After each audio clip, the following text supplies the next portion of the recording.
Coming up on Philosophy Talk, freedom of speech on campus. These days, colleges are more sensitive, more informed. They have more diverse voices, and they encourage these voices with safe spaces. Our student demands for safe spaces and trigger warnings, creating an atmosphere toxic to free speech. Did you know there are students who won't go into classrooms because they're afraid the lectures will upset them? How are we supposed to teach these students without frightening them? Do all viewpoints really have a place on campus?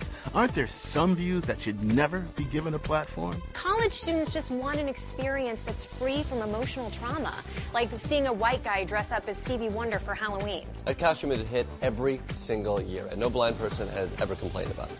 Shouldn't universities be a place to confront and challenge and not simply reinforce your existing ideas? Our guest is Greg Lukianoff, president of the Foundation for Individual Rights in Education. Freedom of speech on campus. Coming up on Philosophy Talk.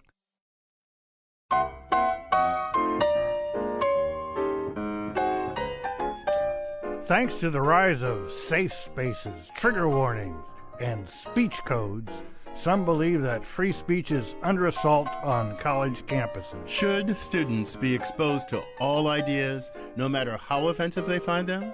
Or are there ideas from which students should be protected? Welcome to Philosophy Talk, the program that questions everything. Except your intelligence. I'm John Perry. And I'm Ken Taylor, here at the studios of KALW San Francisco. We're continuing conversations that begin at Philosopher's Corner at Stanford, where Ken and I teach philosophy. Now, John, many people think that the student-fueled movement to, as they say, scrub campus clean of words, ideas, and subjects that might cause discomfort or give offense, unquote, is leading to a crisis on our campuses. Well, I don't think that's the way the students put it.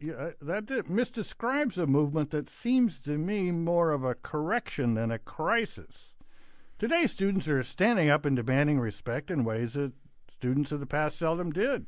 I applaud them.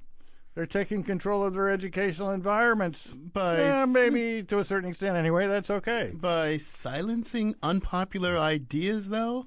John, don't you think they need to read a little John Stuart Mill? He said that without the free flow of ideas and the competition among them, we have no hope whatsoever of finding the truth. Well, Mill's claim that the pursuit of truth requires or benefits from all ideas getting a hearing, no matter how stupid they are, is overblown twaddle. It reduces the search for truth to a beer house brawl where anything goes. Well, but in the rough and tumble of the real world, outside the university walls, life is like a beer house brawl at times. Outside the university, even hate speech is protected by the First Amendment. But colleges and universities are different. They're full of safe spaces.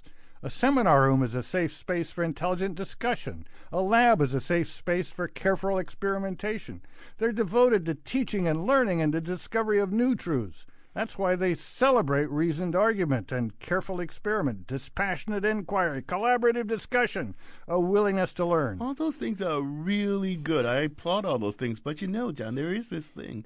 You can't prepare students for life in the wider world outside the university if you're too focused on protecting them when they're in the university. Well, sure.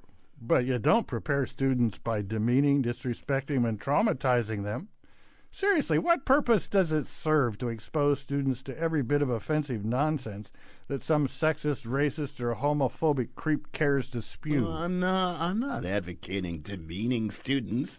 I'm talking about challenging them, John. Challenging students is fine, but you can do that without resorting to hostile, belittling language or subjecting them to microaggressions or even macroaggressions. John, you don't like an idea? Well, then refute it. Don't run away and hide in your safe space. Students who demand safe spaces aren't hiding from ideas. They're usually hiding from ideas they've heard 10 times already. What are they doing if they're not hiding from ideas? Well, they're confronting hostile ideas on their own terms. It's the same with trigger warnings. If you're going to teach some controversial material that may trigger negative emotions in some students, what in the world's wrong with warning them in advance? What, so they can skip class or read something more to their liking instead? Well, maybe, but mainly so they don't feel ambushed by unsettling ideas, and they can prepare themselves to do. Just like when I come in here Sunday, I have to prepare for all the offensive and things you're going to say to me. Oh, but John. once I do that, I'm fine. Okay, John, but behind that thought is the presumption that students are these damaged and fragile things and that they need to be protected and coddled. Why presume that? Well, it's not coddling, whatever that might be. It's good pedagogy to make students feel safe, included, and empowered. It keeps them, it allows them to speak up and say their piece. But you know what, John? The truth is not always safe. It's actually sometimes disconcerting. It's disruptive, and it's often the last thing that people want to hear. Look, I repeat, I'm all in favor of the no-holds-barred pursuit of truth. I'm not suggesting we restrict any kind of legitimate inquiry or discussion. But who, that word legitimate, who decides what's legitimate? You? Me? The left? The right? Well, universities decide who to let in, who to hire, who to give tenure to. They make a lot of decisions based on what they think is interesting, legitimate inquiry. Students and faculty on campus should be able to investigate, think about, talk about, debate, or advocate any reasonable opinion whatsoever, as long as they do so in a respectful manner. Including students and faculty who endorse deeply unpopular ideas that run contrary to the prevailing, and you got to admit this, mostly leftist ideology on campus? Including those, yeah. So then why support safe spaces? And why deny controversial speakers even a platform, as you know that angry and aroused students often do? Well, Ken, you keep missing the point. What can I do? I need a safe space. Maybe this will help. We sent our roving philosophical reporter, Shuka Kalantari, to talk to a student activist and a Yale professor about their belief that quelling the right to protest is the real impediment to free speech. She files this report. In early 2017, journalist Milo Yiannopoulos resigned from his job at Breitbart News and got cut off from the conservative community when he condoned pedophilia. Before that happened, he had been on a speaking tour at public universities. When students protested, many called the protests an impediment to freedom of speech. The idea being, even if you don't agree with someone, that other person still has a right to speak on campus, and you shouldn't try to stop him. I think that's kind of a contradictory understanding of free speech. If Milo Yiannopoulos has the right to speak on campus, then we absolutely have the right to protest them. That's Mukund Rathi. He's a UC Berkeley law student and helped organize the university's protest against Milo Yiannopoulos, who's known for saying things like, feminism is worse than cancer, Muslims are gang rapers, and the Black Lives Matter movement is a hate group. About 2,000 people protested, and a small number became violent. But the majority, Rathi says, did not violate the First Amendment. I guess as a law student, it's worth just being very clear about what the First Amendment does and does not do. The only thing the First Amendment requires is that the state does not regulate free speech. And so to say that, because Milo Yiannopoulos has some free speech rights, as a private citizen, I am somehow obligated to not use my speech in response, I mean, that's ridiculous. And that, again, it goes completely contrary to the point of the First Amendment and to the point of a culture of free speech. And it's not the first time freedom of speech has come up on campus. During Halloween of 2015, a Yale staff member sent an email to their student body suggesting they be mindful of minority groups when thinking of costumes. Another Yale staff member responded by saying that was censorship.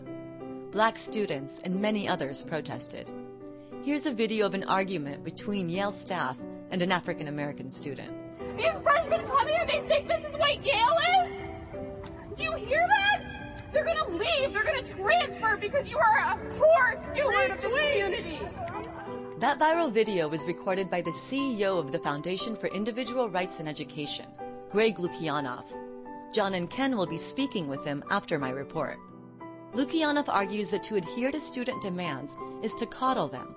His group argues keeping people like Milo Yiannopoulos off public school campuses is a direct violation of the First Amendment. Jason Stanley is a philosophy professor at Yale and the author of How Propaganda Works. Stanley doesn't think students are being coddled at all. The Yale student movement, which formed well before Halloween, was about changing the name of Calhoun.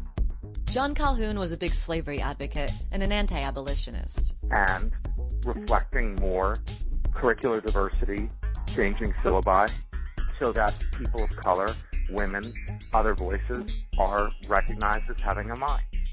How possibly does that have anything to do with free speech? After UC Berkeley canceled Milo Yiannopoulos' event on campus, President Trump, via Twitter, threatened to cut off funding from UC Berkeley for threatening free speech. Stanley says many groups are now flipping the term freedom of speech on its head, and it's part of a political agenda. The Trump administration is squarely going after universities, and they're using, quote, free speech, unquote, to do it. And we have to ask ourselves, is the Trump administration really such a friend of free speech? Look at their reactions to the press. Does that suggest they're so into free speech? I don't think so.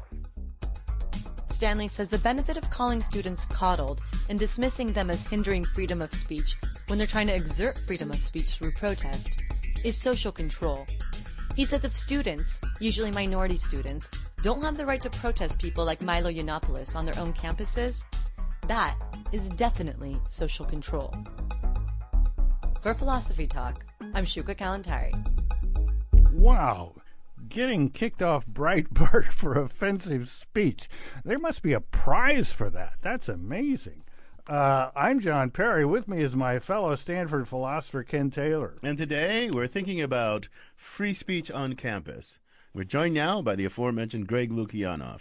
He's president of the Foundation for Individual Rights in Education, FIRE. He's co-author with Jonathan Haidt of The Coddling of the American Mind. Greg, welcome to Philosophy Talk. Thanks for having me. So Greg, what got you interested in rights in general and free speech on campus in particular? Well, it really started when I was very young. Both my parents are immigrants. My dad's Russian and my mother is British. And my dad has a very strong sense that you should always be honest under all circumstances. Particularly, actually, it's even like better if it's rude. That's how you know you're really being honest, if it's really sort of coarse. And my mom's British, and she had this sense of the paramount thing that you needed in life was to be polite. And actually, my second earliest memory in my life was Christmas when I was 4 years old. And I got a drum from my Auntie Rona that was terrible. It was a cheap little plastic drum. And it was the first gift I'd ever gotten that I recall really disliking. So my mom's looking at me saying, what do I think? And my dad's looking at me saying, what do I think? And I'm looking back and forth going, I have to be honest. I have to be polite. I have to be honest. I have to be polite. And I realized I couldn't. So I did what any 4-year-old would do. I started crying. Good move. Good move. And my older freedom sister, of crying, that's good. Yeah, my older sister, looks at me and she says, oh, poor baby, doesn't like his gift, starts crying. And I wish I had the vocabulary to say, this is my first experience with a paradox. With a societal paradox, and that's kind of got me on the road. But basically, my experience being sort of having one foot in different cultures is actually really what got me interested in free speech. That got more intense when I became a student journalist in undergraduate, and by the time I went to Stanford for law school, I took every class that Stanford had on freedom of speech and on the First Amendment. And when I ran out of classes, I did 6 credits on censorship during the Tudor dynasty. I worked at the ACLU of Northern California, and I was recruited by FIRE, which was then a very new organization, about a year out of law school. Okay, well, that's an interesting background, but it doesn't quite prepare me for what I understand to be your present stance. I grant that some students can get a little carried away in their outrage against politically incorrect jokes. Students are supposed to be obnoxious. Culturally incorrect Halloween costumes, microaggressions, it doesn't, really resonate with my generation, but does this really constitute a dire threat to freedom of speech on campus? Isn't that a little overblown? Well, I did actually listen to the news piece that was done before, and I was really sort of taken aback by a lot of what counted as reporting of my positions on stuff. First of all, I've been very public about the fact that the title "Coddling of the American Mind," the Atlantic article, was not my title. I'm glad to hear that. My title was Arguing Towards Misery, and what it's about taking cognitive behavioral therapy, applying it to what we're teaching students and to younger people through what I consider to be sort of catastrophization, basically making people feel like they're always, and parents are probably most guilty of this at all, making us always feel like we're under constant threat. And I was making the point that the things I'm seeing on campus would predictably lead to an uptick in anxiety and depression among students. And as best we can tell, that's absolutely true. That actually, even more research has come out to that effect, that there has been an uptick in anxiety among students. And I think it's at least because we're teaching what are called in cognitive behavioral therapy cognitive distortions. But people really latched on to the term coddling. Even President Barack Obama talked about, students shouldn't be coddled. And so the term, even though I didn't like it, became a really powerful one. Right, Greg. We're going to have to dig into this in a bit. But there is...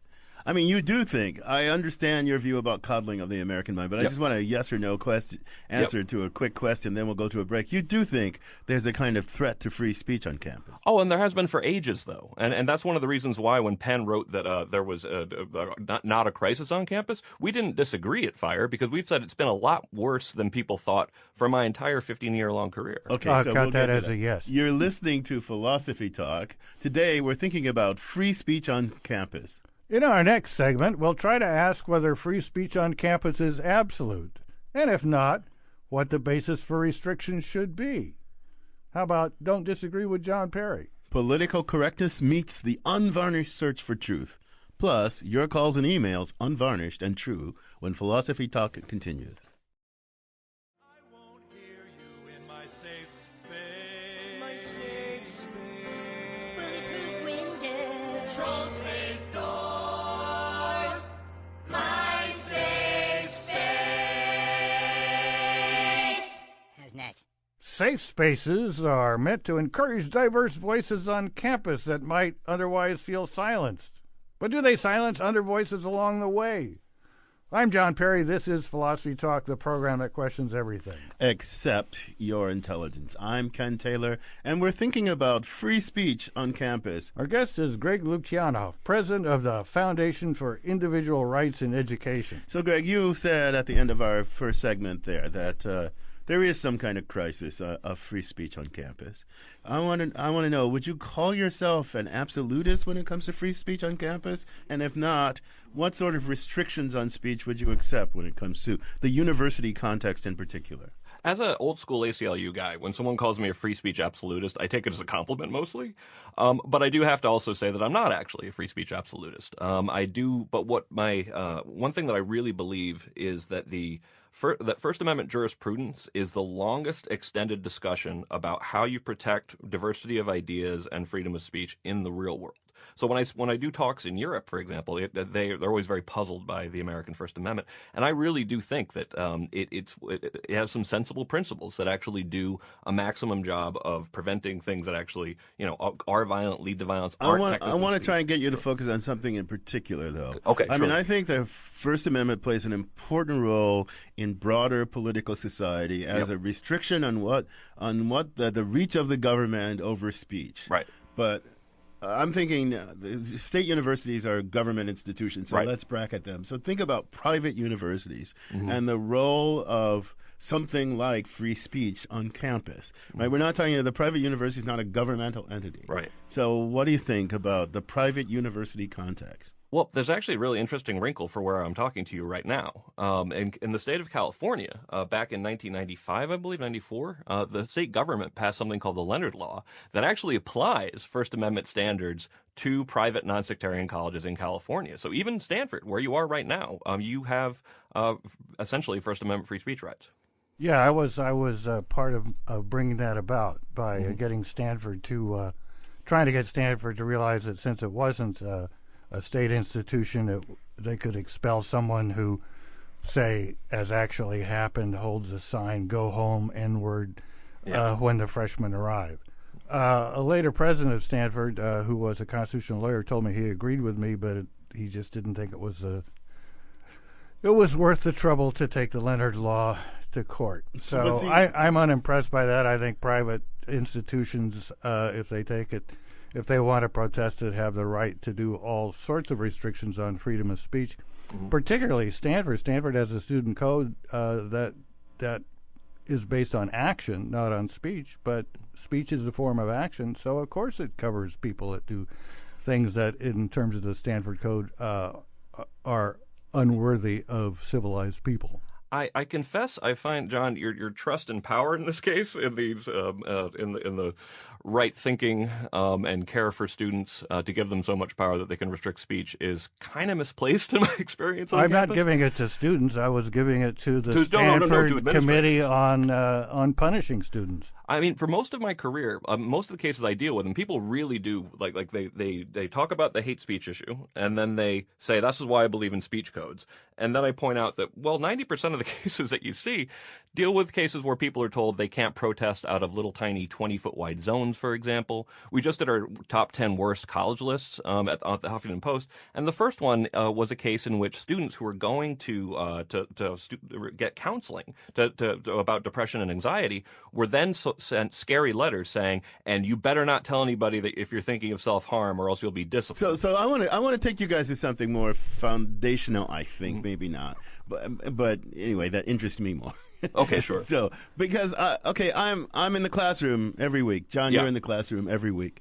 Certain norms of discourse apply in the classroom. Not anything goes because it's a collaborative, cooperative environment. It's in a way a free speech environment because everybody gets to be heard on position from a status of rough equality. I mean, I'm the professor, but still, reason is supposed to govern. In that context, somebody who used offensive, demeaning language would be violating the norms of cooperation that govern in my classroom. And those don't govern in society at large, but they govern in my classroom. Yeah, and we totally agree. And this is something that sometimes when people don't understand our positions on stuff all that well, they're saying, so you're saying that a professor can't control their classroom? And the answer is no, they absolutely can control their classroom. I mean, I teach First Amendment law too. The system just doesn't work unless you can control their classroom. I did write a book on learning liberty, and I did talk about sometimes where I think professors crossed a line, but that's generally, and these are really extreme cases. These are cases where professors required people to lobby the government for causes they didn't believe in. That I thought was an abuse of power, but beyond that, you have great power over your classroom. Okay, so there's the classroom, and there's the norms that govern cooperative teaching and learning in the classroom. And now I'm going to take it outside the classroom to student-to-student commerce, or to people invited on campus. I want to hear, do you think those same norms of cooperation and comedy and mutual respect have to govern student-to-student relations on campus? I don't. I think that essentially, and this is the trick with politeness, and this is going back to my British mother, and John Stuart Mill, as you said, is that John Stuart Mill noticed somewhat wryly that there's a tendency for people to sort of confuse sort of politeness and norms of civility. And what it means is basically what people in power think should be civil. And that generally is things that agree with the power structure are civil, even if it's like really passionately stated. But things that disagree with the people in power, well, that's uncivil and that should not be allowed. And so Mill lays that out really well. So I think that actually the way the First Amendment is structured, and particularly with regards to academic freedom, is very wise in what it says you can prevent. So a lot of the examples that people will talk about, if you're having N-word go home posted on someone's door, that's a threat. That's intimidation. That's telling someone that giving them the impression that you're going to react violently if they stay, and that's not protected anywhere. Well, I disagree. When my committee, the committee I was on, encouraged the university to discipline students for violating the honor code for exactly that case. There was a huge debate, and a law school professor said, "Perry, you do the philosophy, leave the law to me." They didn't want any restriction on any kind of speech, even including hate words. That's extremely strange because actually my law school 3 years before I started passed a speech code that was that did all the things that you're talking about. Well, you're surprised that lawyers are inconsistent. I'm not. No, but a lot of people don't know this. Is that Stanford passed a speech code to get it exactly the kind of speech you're talking about. It was challenged in court in a case called Corey v. Roberts, Corey v. Stanford. And in 1995, they ruled the Stanford speech code unconstitutional under the Leonard Law. Meanwhile, who ruled it unconstitutional? The state, federal court. Yeah, this never made it to the Supreme Court. It's never made it to the Supreme Court. The reason why a lot of free speech on campus cases don't make it to the Supreme Court is that the law is so firmly established. You're listening to Philosophy Talk. We're talking about free speech on campus. We'd love to know what you think. Free and open discussion here. Robert in Berkeley's on the line. Welcome to Philosophy Talk, Robert. Yes.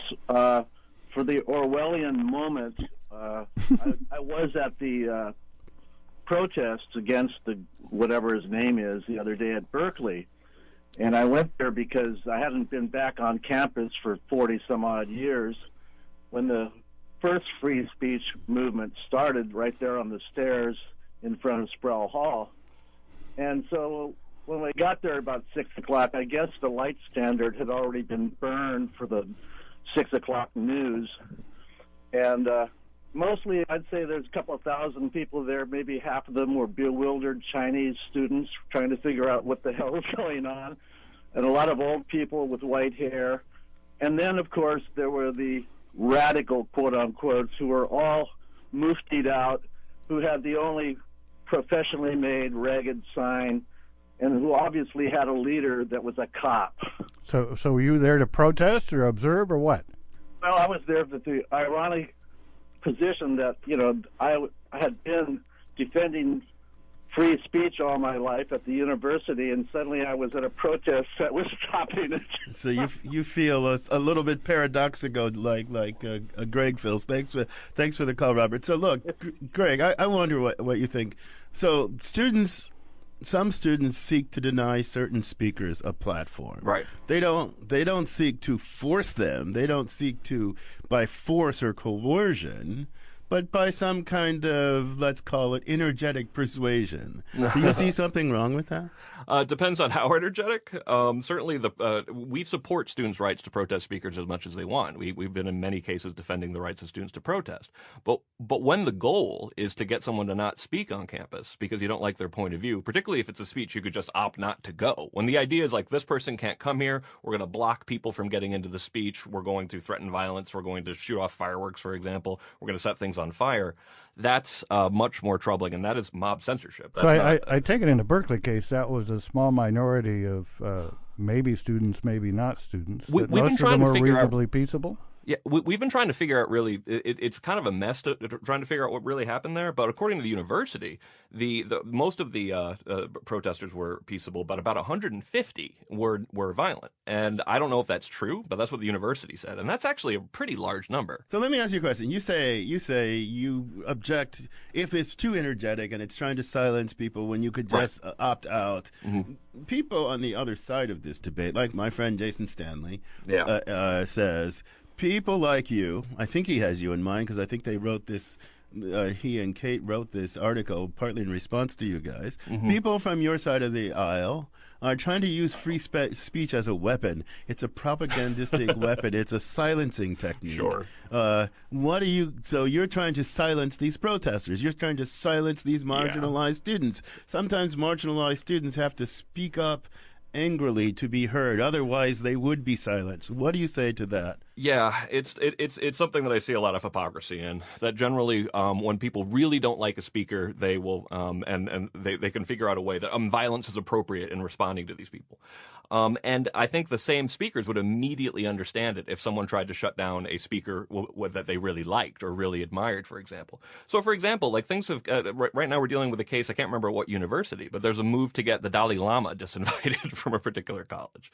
And people it starts to click for people when they're like, oh, wait a second, but surely don't mean someone that I agree with. But see, I think they think that, in fairness to these folks, I mean, I'm not sure what I think about some of these arguments. I think they think, yes, free speech is a value. And when free speech is legitimately at issue, yes, they will leap to its defense. But these student protesters, they're using their free speech to express their displeasure. They're not coercing anybody. And then they're attacked as anti-free speech, but that's a ruse to not meet their legitimate complaints head on. It's a kind of I don't know. Yeah, I think that could only come from not actually reading what we've written on this. Because what we talk about is we had really glowing discussions of some of the protests that happened, for example, back in November 2015. But what we were worried about was when they were demanding speech codes in addition to protest. And in the situation where they're demanding a restriction on speech, we're like, well, you have the right to demand that, but we think your demand is wrong. But you indicated you are in favor of some restrictions on speech, like the cases I mentioned that happened at Stanford with the N-word and defacing students' doors, minority students' doors. I mean, you could say that's not speech, but it is speech. You can, you think it should be restricted. People shouldn't be allowed to do that. As a general rule of thumb, and it's not perfect, but what I fear we're doing is we're undermining the distinction between speech and action. And I know you said that all speech is an action, and that's true. That's most of history. We've understood speech as being just another kind of action. But one of the greatest innovations for both progress and science is making a societal invention that there is a bright line distinction between speech and action. And that's what the law tries to do, and it actually does it surprisingly well. So on the far end of always protected, essentially, is an opinion. Any opinion is essentially always protected under the First Amendment. I think that makes a lot of sense. And then you get to things that are considered exceptions that include things like we mentioned, threats and intimidation. We have some weird law around obscenity, for example. And then you get to things that are considered not protected because they're not because they're speech, but because they're more like behavior. So harassment, for example, is a pattern of discriminatory behavior against someone to make their lives miserable. And that was something that was recognized in the 19th and 18th century as well. And just the modern incarnation of it. But I mean, that may be progress, but in the end, an artificial distinction isn't going to work. The more we know about speech and cognitive psychology and so forth, the more we know it's important to see that there's all kinds of actions going on. And I agree with you. Opinion is the gold standard. Mm-hmm. But there's a lot of other things going on and artificial distinctions that don't make sense. No, I think it's actually I think it makes perfect sense, though, and I think it's one of the best inventions we came up with. But you guys are philosophers; you're all about artificial distinctions. No, but we're about natural distinctions. They get at deep regularities. But you and John and I can have this out more after break. You're listening to Philosophy Talk. We're asking about free speech on campus with Greg Lukianoff, co-author of The Coddling of the American Mind. What's your ideal university? A good library surrounded with like-minded people politely discussing ideas with merit over tea rather than coffee and explaining them to attentive, polite, comfortable, and secure students? Or an intellectual version of Dodge City, of the Old West, aggressive, undisciplined ideas, staggering out of every saloon, vodka in hand, looking for a no-holds-barred fight? Competing visions of academia when Philosophy Talk continues.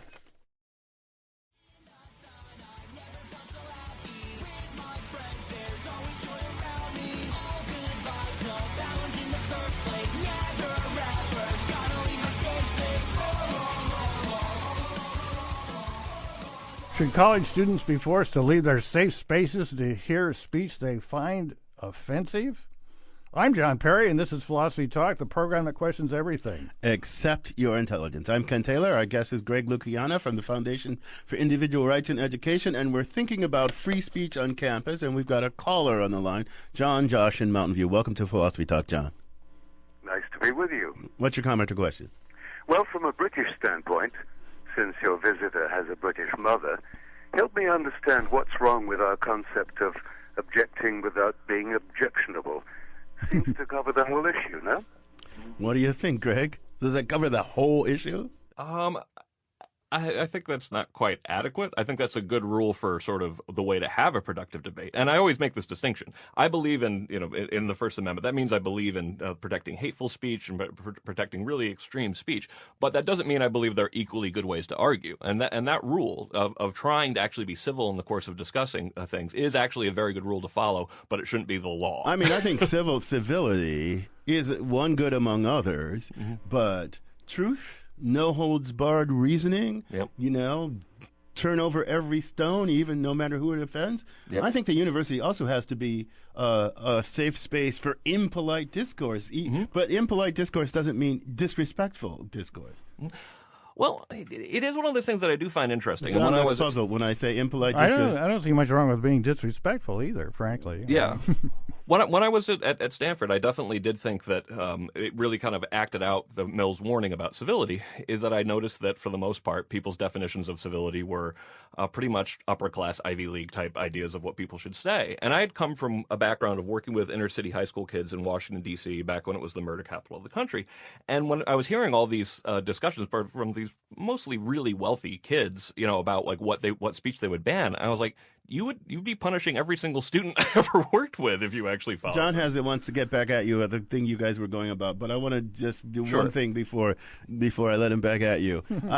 There's something I said that is kind of false. I said, in a classroom, people intervene on the basis of rough equality. Of course, there are complicated power dynamics going on all over the university. And that's one of the things that students, especially people with what are called marginalized identities, feel. They feel the hegemonic power of the other pressing them down at every turn.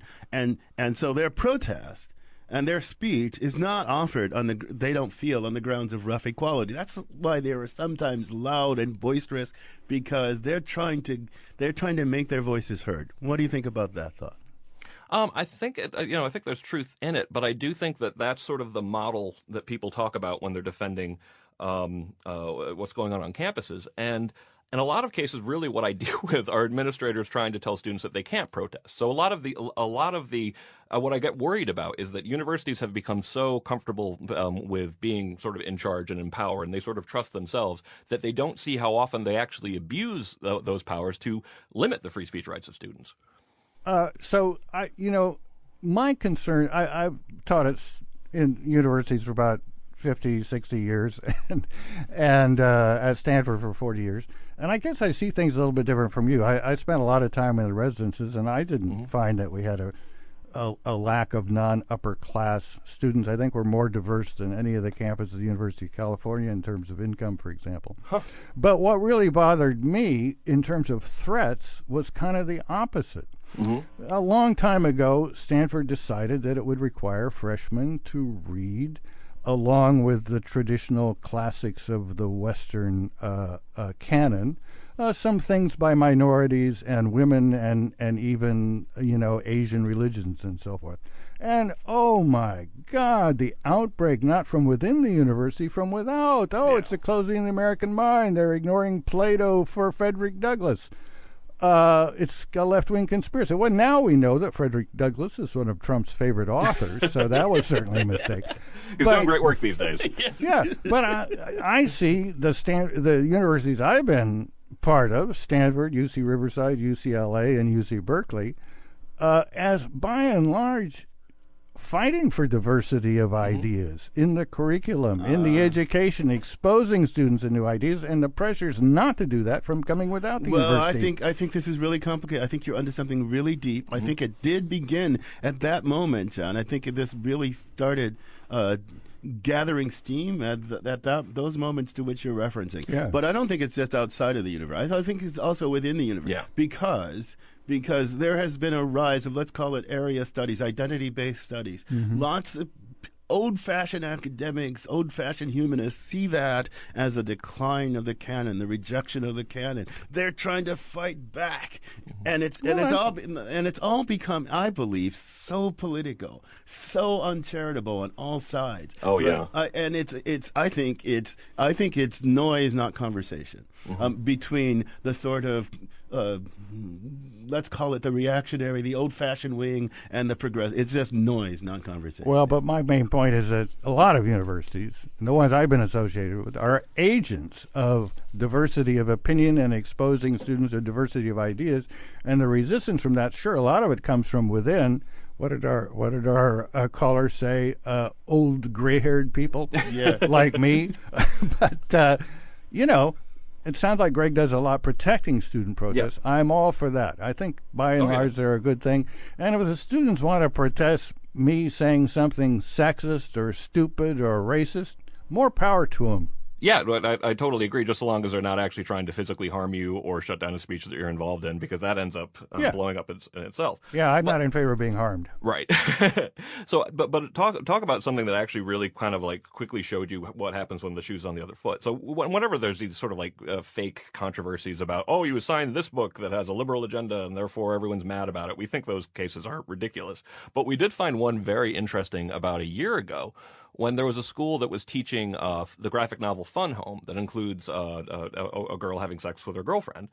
And students were, a parent and a student were demanding that this either shouldn't be reading at the school, or that it should come with trigger warnings. And it kind of shows how quickly a lot of these tools that people think can never be sort of abused get co-opted by people who just really want to control what's allowed to be said on campus. Michael from Boston's on the line. Welcome to Philosophy Talk, Michael. Hi. I have to state, that is, someone with Asperger's, I make a strong distinction between rational argument and any appeal to emotion. And quite frankly, I'm a little sorry that passion is considered an argument at all in some circles. But anyway, I believe the First Amendment, as stated, does not cover all speech. Some speech is fraud, some speech is some speech is assault. Yes. In fact, don't we just need greater enforcement of the laws that we already have?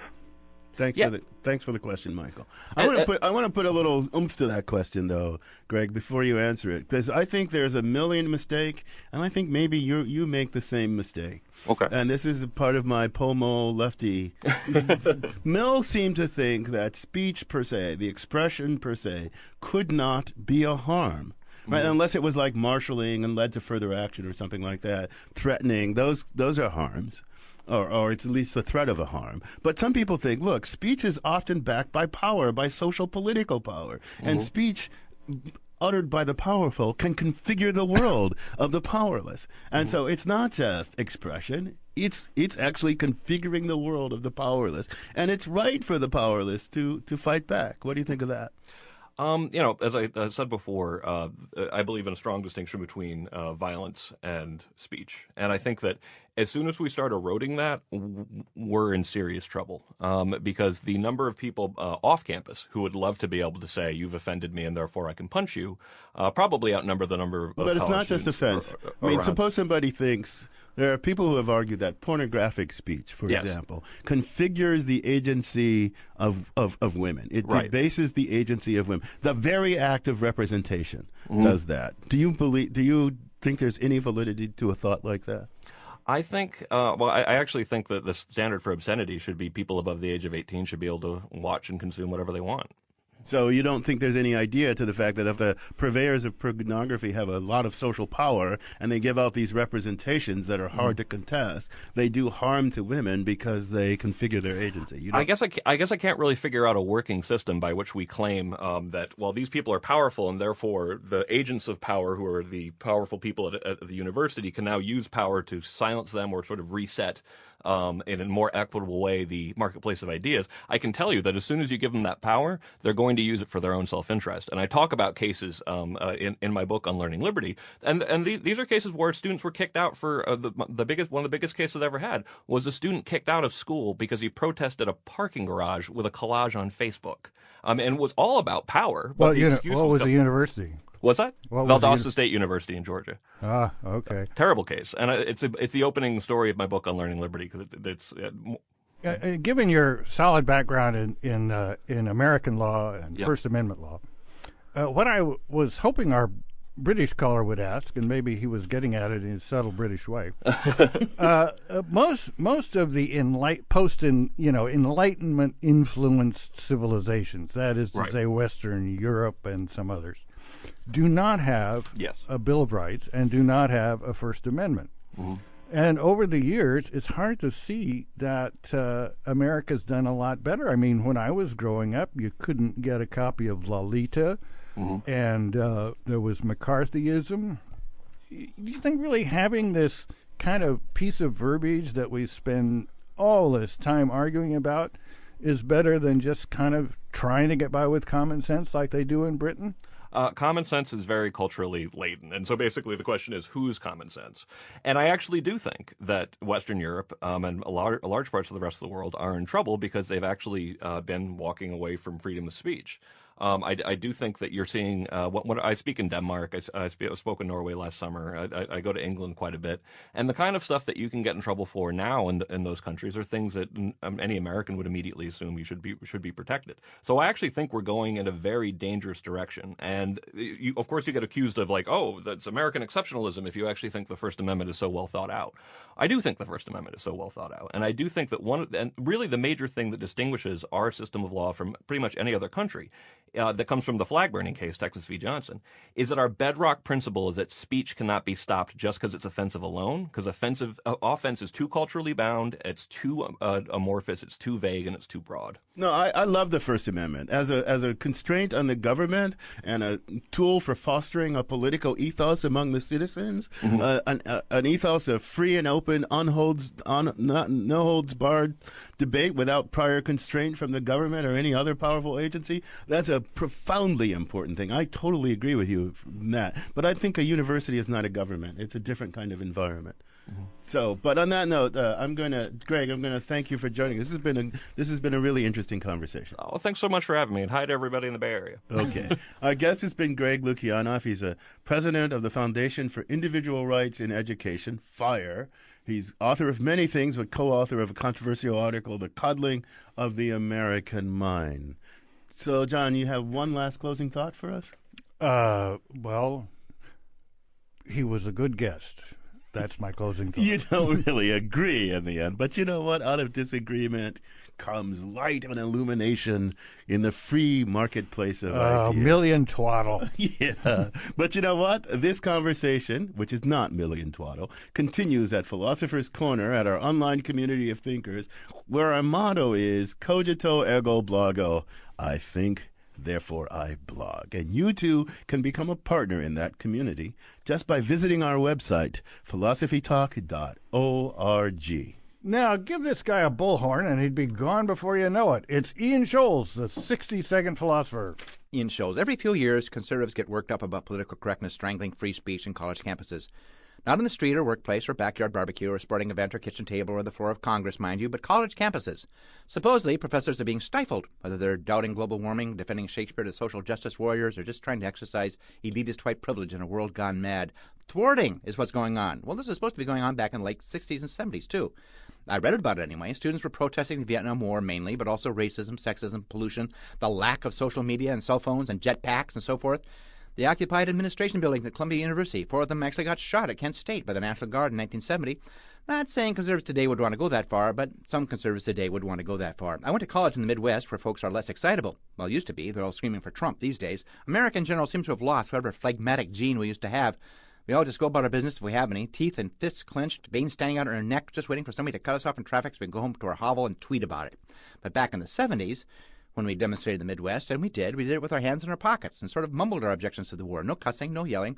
So all the brouhaha I read about bitter complaints about seemed to be more of an East and West Coast thing. Big-ticket universities, private art schools. Most of us Midwestern state college types, left-leaning as we no doubt were, tried to keep our nose clean and tried to graduate before our folks ran out of money. So anyway, many modern conservatives are concerned that political correctness is stifling college's ability to teach us, well, what? Conservatives seem to be the one leading the fight against informing students about global warming or how evolution works or the slave-holding proclivities of our founding fathers, because presumably if we learned that Washington had slaves, it would diminish the power of the stories about him throwing the dollar across the Potomac or chopping down the cherry tree, both of which never happened. So, apropos, one of President Trump's little helpers, Stephen Miller, a young conservative if ever there was one, appeared on Face the Nation telling the nation to its face, quote, "Our opponents, the media and the whole world, will soon see as we begin to take further actions that the powers of the president to protect our country are very substantial and will not be questioned," unquote.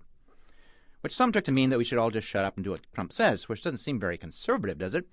They didn't say obey Obama, but hey, it's a free country. Andrew Sullivan defended Miller, kind of, in his blog, saying, quote, "I feel like I know him because I used to be a little like him. He's a classic type, a right-of-center kid whose conservatism is radicalized by lefties in the educational system.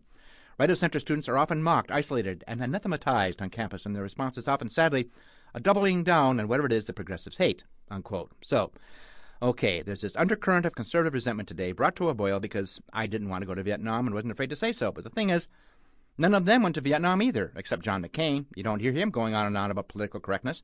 Donald Trump does. And he spent his war years playing golf and stiffing contractors. Kidding. Stephen Miller, do not call the National Guard. Not questioning. Just joking. I gotta go.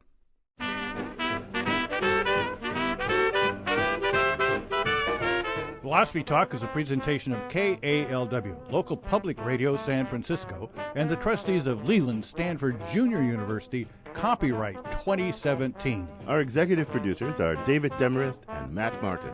Our senior producer is Devin Strolovich. Laura McGuire is our director of research. Cindy Prince-Baum is our Director of Marketing.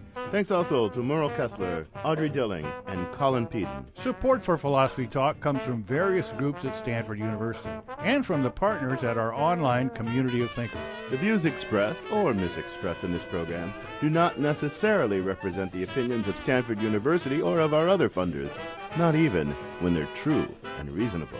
The conversation continues on our website, philosophytalk.org, where you, too, can become a partner in our community of thinkers. I'm John Perry. And I'm Ken Taylor. Thank you for listening. And thank you for thinking. What's the matter with you people? You're sad that people are mean? Well, I'm sorry. The world isn't one big liberal arts college campus. We eat too much. We take our spoiled lives for granted. Feel a little bad about it sometimes.